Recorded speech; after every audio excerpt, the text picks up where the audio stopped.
we can do it. Okay, hey, we're going to, based on request, because there is a board meeting, we're going to try to do the boys first, and so that Mr. Dieter. He's got it. Oh, there he is. Okay, go ahead next. All right, so we're going to try to work through the boys first, and then we'll work through the girls. So, first of all, I always got to remember, parents, thank you for your support of the program.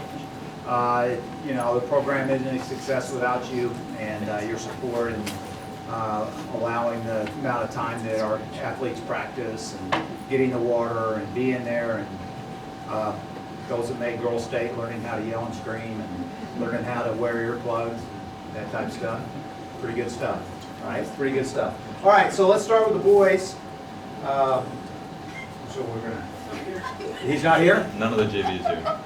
None of the JVs here? No, not a single person. Austin Snow is not here. No. Congratulations, Austin. You're out at freshman award. That 7:30 is looking better.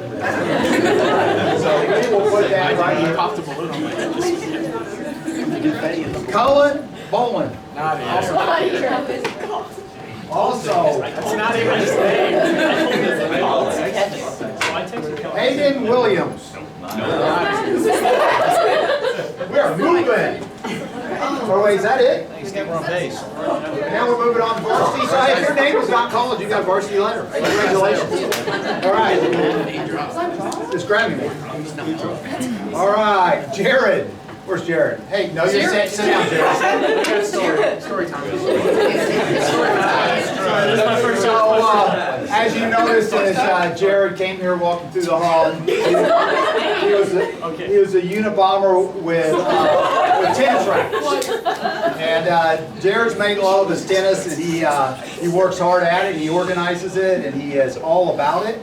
And he has taken time to pick up bowling and enjoy it, and his improvement has been remarkable. I mean, he's a sophomore, and he came in, he played a little bit as an 8th grader, came in as a freshman, throwing it back up, 10-pound ball, plastic, and throwing it one-handed at the time, I think. Then we switched to two-handed. I think it was still back up. And then we kind of moved into, at that point, a 12-pound bowling ball. Got rid of his 10. However, we still hold on to that 10 for your spare ball, right? We went two-handed, tried one-handed spare, baby. Yeah, right. But as we continued to move, he got better and better, and when he showed up this fall, he really he shined. He really put in a lot of effort. We got into my bowling bags and got him a couple balls, and got him the motive shock and other stuff, and then he really started to throw it well enough that he was able to ride along on the varsity matches. He attended state with us, and he got to learn what it was to be a ball boy. You know, we're going to call that easy. We're calling that the best we can. So as we're at Boys State, we bring a few bowling balls with us, as you know. I don't know. So we got 7 guys. I'm going to guess it's a little under 100. Okay. So with that, you know, we try to have some sense of organization. We try to put whoever's going to be in the lead off all the way down to the 7th spot, put their bags together. And then this year it was Evan and Jared's job to learn those bowling balls and be able to get them on a moment's notice, and be there as part of the team. And they did a great job of that. Right now we'll focus on you, Jared. You did a great job of that, buddy. And so this varsity letter, this is a ball boy letter, right? You ever had one of these? Yeah. Come on up.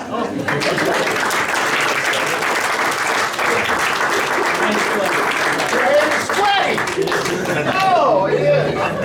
Hey, don't sell it. Don't try to sell it. In no particular order. Oh, the ball boy number 2. See, she's getting better. Evan started like last year as an 8th grader. He kind of turned the corner a little bit and started playing a little bit better. Had high expectations as a freshman, and quickly learned that there was a lot of work in this game, and he didn't know as much as he thought. And with that, he was quick to be a person that listened and tried to learn those things, and spent the year soaking up the knowledge of the other two-handers.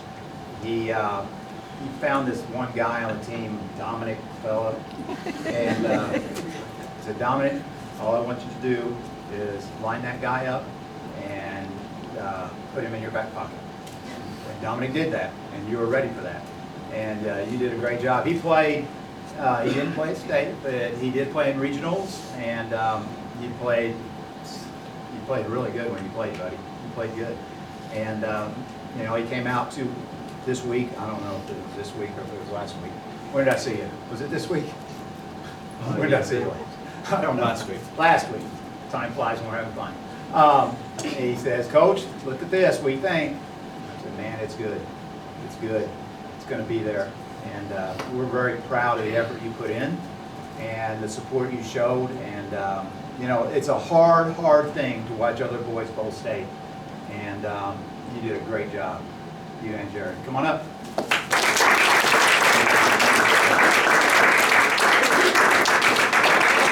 Got those finish rackets on your way back. All right. Rhett Dietering.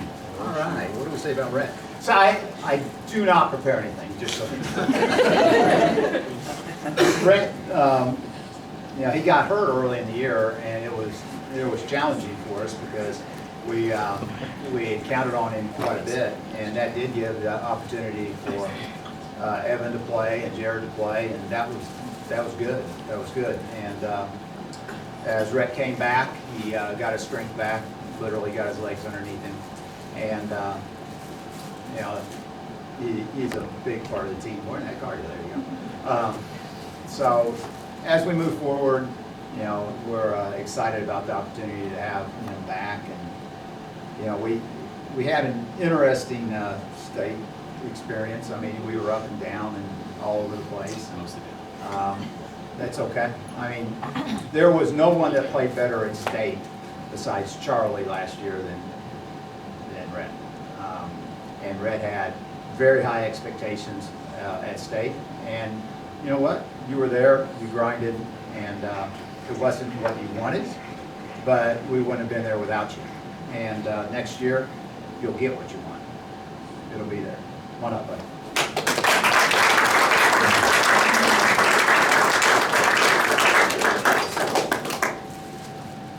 Who you got? Ryan. Peter, same last name? Same birthday? Look at that part.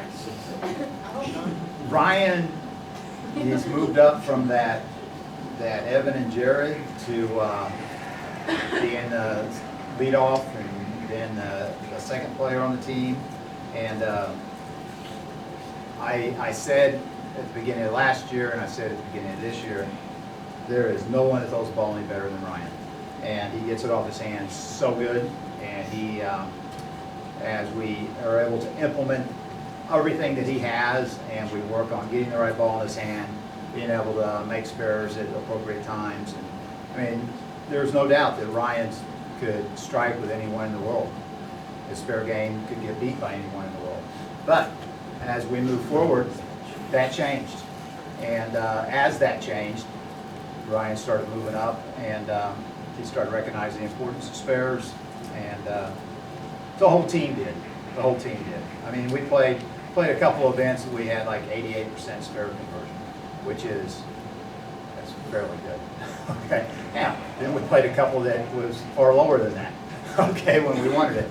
But your improvement on your spares alone, which is the #1 thing that you needed to improve on, was outstanding. And it was really good. And it still is good. And it's going to get better. And so we're excited, as always, to see how this next year looks. But we definitely earned this letter, buddy.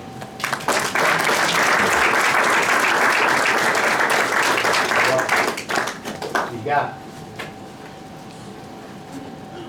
Keaton. Where's Keaton at today? There you are, buddy. Got you. Interesting guy, Keaton.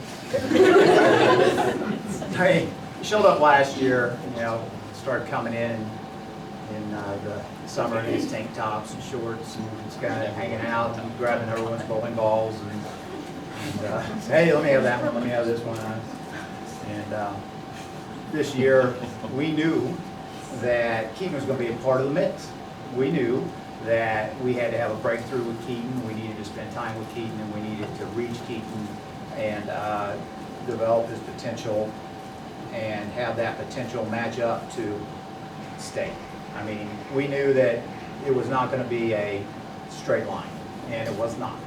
Okay, and Keaton was seriously struggling with his spares, and he knew it, and he was getting in his way a little bit, just mentally. It was up there. It's like, there it is. Shoot. Not another word. I got to shoot at it now. It's like, as that changed, literally 2 weeks to go into the season, right as we start our push, he started to figure it out, started to find it, started to get confidence in his game. Him as a person felt like he belonged, and I knew that the game was gonna, I didn't know it was gonna get there as it did, but I knew that there was potential for it. And so as we fast forward and get into state, you know, we had, I don't know, it was the first day. It was not yesterday, but he warmed up and he threw his first couple shots and they went straight left, and it was like, oh man, here we go. And literally he settled down, and Keaton was one of the biggest factors why we repeated this year. And he shot the high game, shot 280 on the toughest pair, carried us when we needed it, hit the line, made his spares, did better than anyone on the team. To say could I ask for anything else? No chance. You rose to the occasion, you prepared yourself. Not only were you part of the team, you were a leader of the team. So we're very proud of you.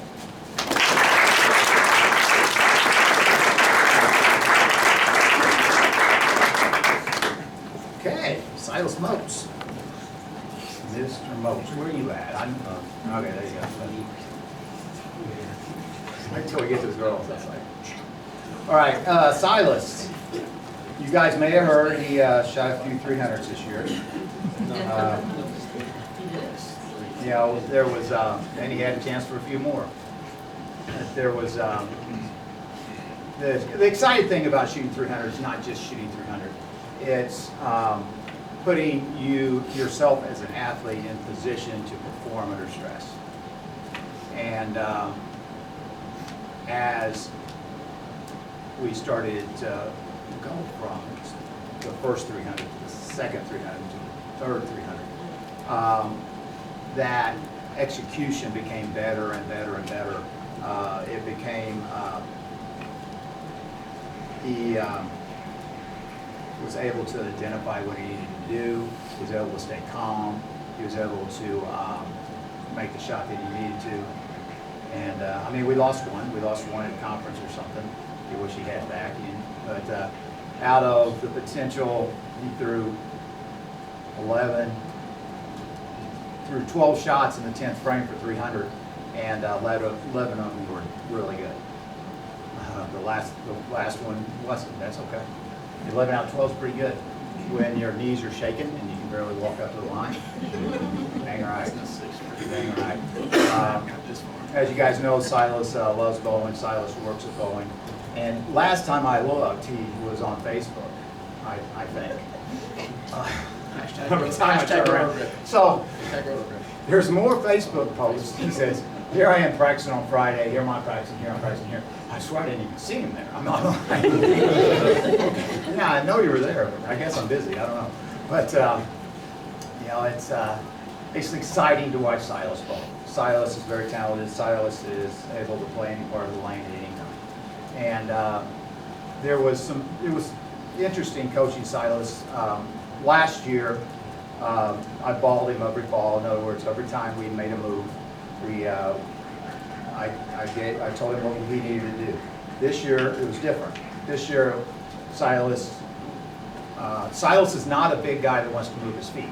I mean, a two-board move with his feet is no, I'm changing balls. Okay. If you know the game, it's like, as we grew up, when we'd go to a tournament, not her or me, spare ball, strike ball. You move your feet because your other option is your spare ball. Okay. So, but Silas did so good this year. And so last year he was short in this. This year he got so much better at identifying what ball he needs to have in his hand, what is the reaction of that ball, when do I go to that ball. And so he literally, there'd be many times where I felt like we needed to get out of a ball and I didn't tell him. And he would come to the next frame and he says, I think we need to get out of that ball. I said, I think you're right. Okay, but I didn't always lead him into that. And this year he did a great job of identifying the right ball to have in his hand, when to change that ball, and you know, so he's become a more complete bowler. And then you can see it in the other events he plays, and we're excited about watching him, you know, play other events besides high school. You know, the high school tournament itself at state, Silas was not only ready. I mean, he was. I mean, that second day, obviously I get there early. I get there like 4:45, and here comes Silas in there about 10 after 5. You know, he's ready for that bus to leave at 6. And I don't even know if he slept tonight. But he had a pretty high anxiety level, and I think next year we'll be able to manage that a little bit more, and it'll be hard pressed for anyone in the state to beat him. I'm excited to watch you, buddy.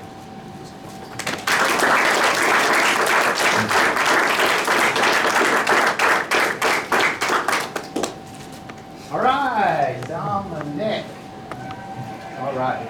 So Dominic, obviously, he was our only senior, and so it's always hard when you're discussing seniors because you know this is our last opportunity to speak to them.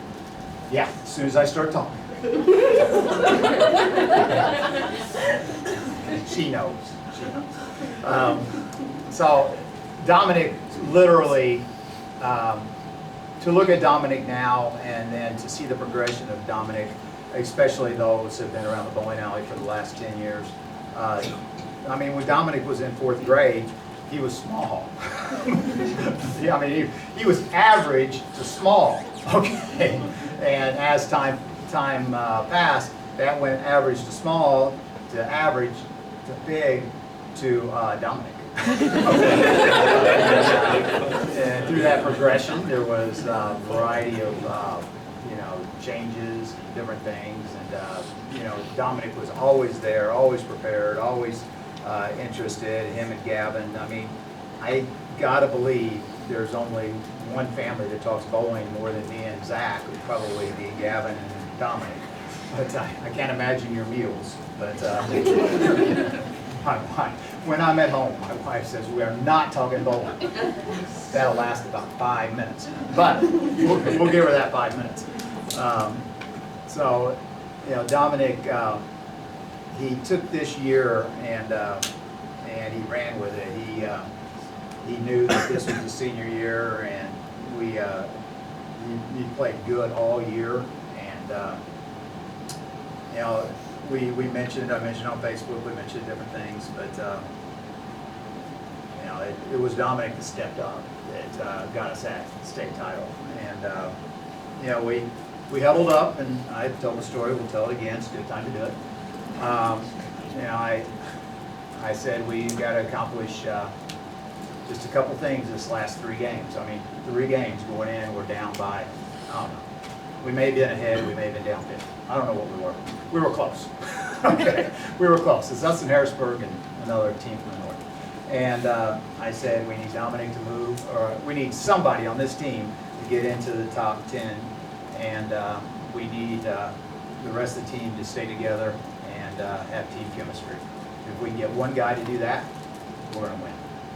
And we had one guy do it. Our senior, those big shoulders of his, the team jumped on him, and we rode him. We rode him hard.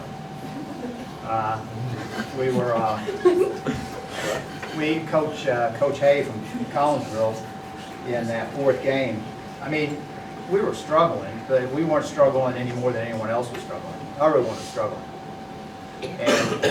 And Coach Hay goes, "You guys got a lefty, and he's playing pretty good." I said, "You are correct.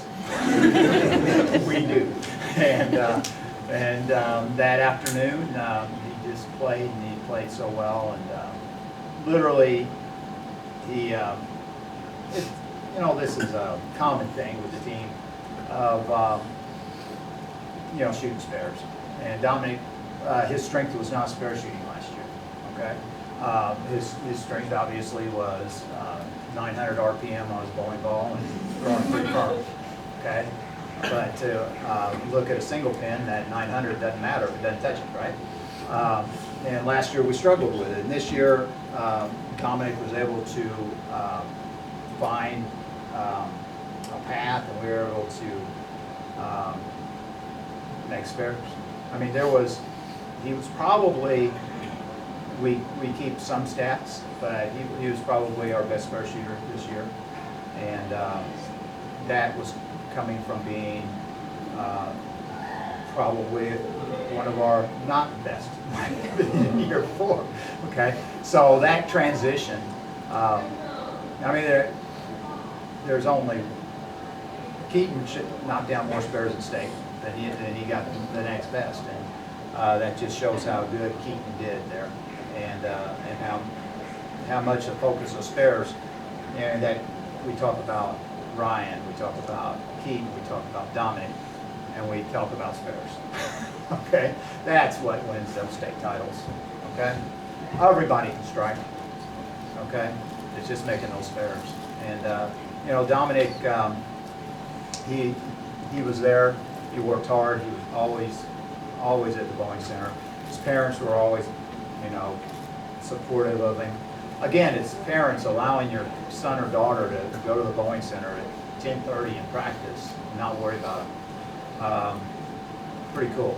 And it's an honor to have you for these last 4 years, buddy. And I think we're all excited to see what his collegiate career looks like, and whenever he gets out there on tour, how he plays. All right.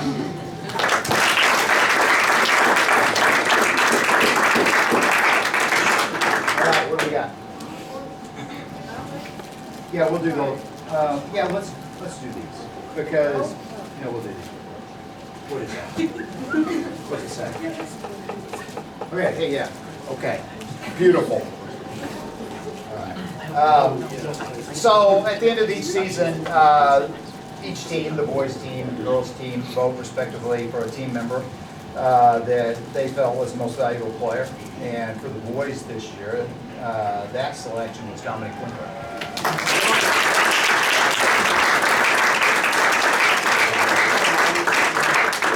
If you get a plaque award, guys, make sure you just stay around after. All right. This and the next award are pretty important to me. This is our most improved, and this was a landslide. This is Keaton.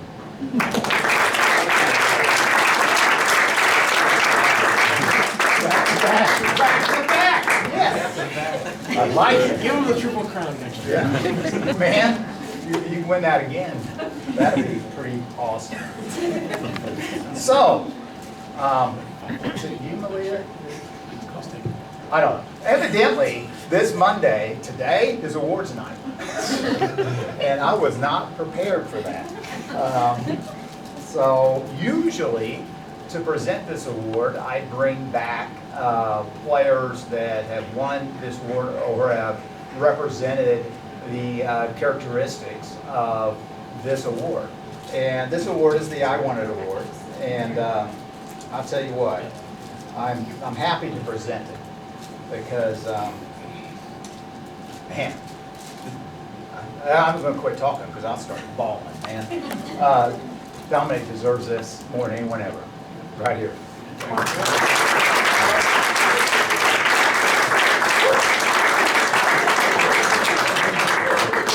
Boys, that completes the boys, so I know Mr. Dietering has to go to the meeting. Everyone else has to stay. Even though he may be early. Still got some stuff to put together. Thank you, Okay, Coach. all right, so we'll excuse him, it's okay. All right, we're gonna move on to the girls, okay? And let's go JV backwards again. Okay. What's that? Doesn't have a name on it. Is this person here? Can be. Freshman award, do I have any freshmen here right now? Do I have anyone? You should have seen me in Hey, eighth maybe with grade. his long hair, yeah. You should have seen me in eighth grade. They called it white lightning. Yeah. Uh-huh. Cute now. I want to talk about this one then. Yes? Yeah. All right, Bailey. Talking about you. All right. Last year, Bailey literally